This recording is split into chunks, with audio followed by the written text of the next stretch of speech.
Today's video, I'm going to share with you the wonderful herb of rosemary and the 4 important tips that you must know when successfully growing it.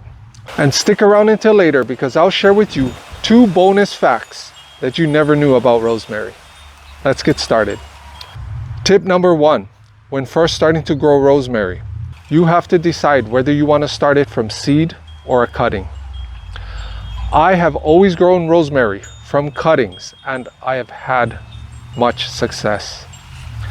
In fact, if you're planning on starting rosemary from seed, it can be quite challenging and difficult. My recommendation is starting them from cuttings. And how you do that is you look for the tips of the plant and you want to take a cutting about 6 to 8 inches long.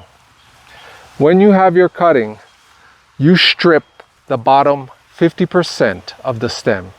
Strip the leaves off and just pop it in a mason jar or a vase of water.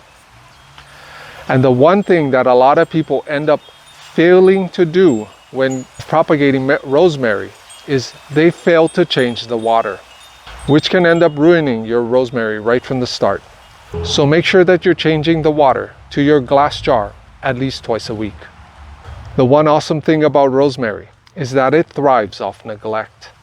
So if you're looking for a low maintenance herb that will provide you an abundance of food and medicine for years to come, then look no further than rosemary.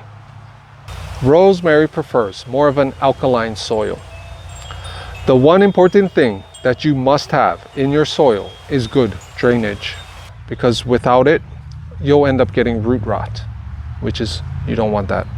Tip number 2, when to plant rosemary. If you're in growing zones 8 to 10, then ideally from February to about April or October to November would be your ideal planting times. And if you're in growing zones 7 and below, then I would say about March to April, and from early September to October would be your ideal planting times. Also, if you live in a place where there is frost and snow, it might be better to grow your rosemary in pots instead of planting them in the ground, because around 40 degrees or lower, rosemary is not going to do well. So during late fall and winter, you can take your rosemary hopefully indoors so that they can survive through the winter.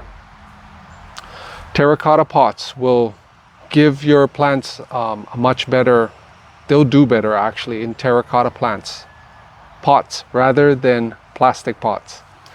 Because terracotta is more porous, it'll help the roots of your rosemary to grow better. When it comes to rosemary and the different varieties, you're mainly going to have 2 different types. The upright type of variety, which is right here behind me, and these guys grow mainly vertical. Or you're going to have the prostrate, the trailing type of variety, which is this one right here. And these ones grow a little bit more horizontally and they crawl to the sides. They both taste about the same. I honestly prefer the trailing variety, but it's all preference, so you can grow both. Tip number 3 is maintenance and maintaining your rosemary plants. Ideally, you don't want to be overwatering or over fertilizing them, because if the soil is moist for long periods of time, it will create root rot. This is why having excellent drainage is of the most importance when it comes to rosemary. Rosemary is native to the Mediterranean, which is used to having hot, drought type of weather. And it just thrives in poor soil. So you don't really need to pump it with much fertilizer, if anything. During the spring, however, you can take a nice big shovel of compost and just spread it out around underneath the trunk of the tree. And that'll help in boosting the nutrient content and supplying fresh microbes to the soil. So when you do plant your rosemary, let's just say from a cutting, you want to make sure that it does have good soil in the beginning, just until the roots get established. Once the roots get established, then it'll do pretty well on its own. I'll give you an example actually. For my rosemary right here in the behind of me, this big one right here, I have it in a terracotta pot and it's growing amazing actually. I've not given it any fertilizer or compost. Only in the beginning when I first planted it, I had pretty good homemade mixed soil. And from then till now, I have not added anything. The only thing that I had to do during this past summer, which is really hot, and we had a big drought here where I'm located in growing zone 10 in Hawaii, I did have to water it every other day because it was so hot. It handled the hot sun, no problem. It was just because my pot is about a 10-gallon terracotta pot. It would only last about 2 days, you know, so by the third day, if I didn't water the plant, it would start wilting. So I did water it every other day. But if you have it planted in the ground, it should do much better, even during drought season. Also, when it comes to pruning your rosemary, ideally in the fall is a great time to give them a nice prune. And then you can prune about 25% of the plant. If you prune 25%, you'll be good. Never prune more than 50% of the plant. By doing that, you can put the plant into shock and then it'll have a hard time during the spring. So it might take some time for it to recover if you prune 50% or more. I stay within the 25% range is good. Like this one, I've pruned this one a bunch of times. As you can see, all the tops are topped off. But I'll be pruning this one shortly, this season.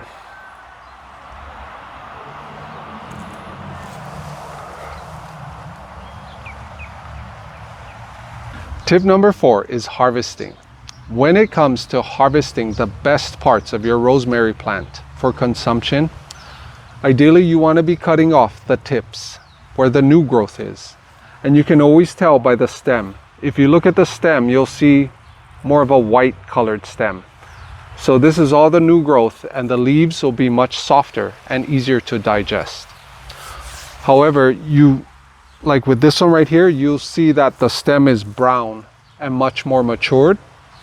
So the leaves are going to be a little bit more tough, but you can still harvest leaves that are more mature.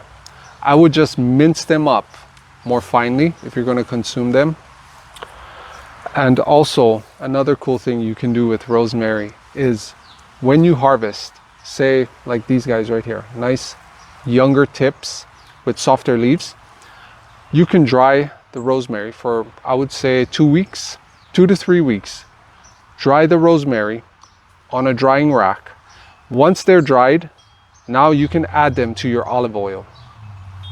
You can just pour them into your olive oil and let them soak for about 30 days. After about 30 days, the oils from the rosemary plant will be extracted into your olive oil, and it is like phenomenal to add to pastas, salads, any types of foods that you love having that rosemary flavor in. Try that out and let me know how that works for you. If you would like my free Eat the Rainbow shopping grocery list to help you to stay organized and save you time when you go grocery shopping, then comment the word rainbow down below and I'll be sure to get that out to you. If you haven't seen my other video where I show you how you can make the tea of armor to help protect you and your family during cold and flu season, then I'll leave a link for that video above and down in the description box below. Go check out that video because I show you how you can make one of the most easiest teas that anybody can make using rosemary as one of the main ingredients. Now onto the 2 bonuses that I mentioned earlier in this video that you never knew about rosemary. Rosemary's original root name derives from Latin, which is Ros Marinus. Rose meaning dew, Marinus meaning of the sea. So its root name literally means dew of the sea. That right there just shows you how tough of a plant rosemary is.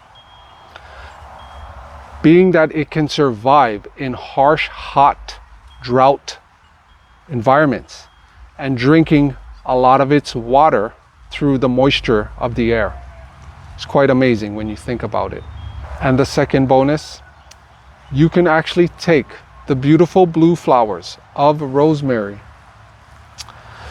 and you can soak them in clean distilled water. After you soak the flowers for some time, you can use the water as a completely natural eye wash. So for those of you who use any type of eye washes that might have chemicals or pollutants in them, you can consider using a natural eye wash using the flowers of rosemary now. If you enjoyed this video and would like to learn more about gardening, simple and delicious plant-based foods that you can grow right in your backyard, then check out my other video where I show you how you can grow some of the best dragon fruit that you will ever eat, the simple and easy way. Watch this video right here and I will see you there.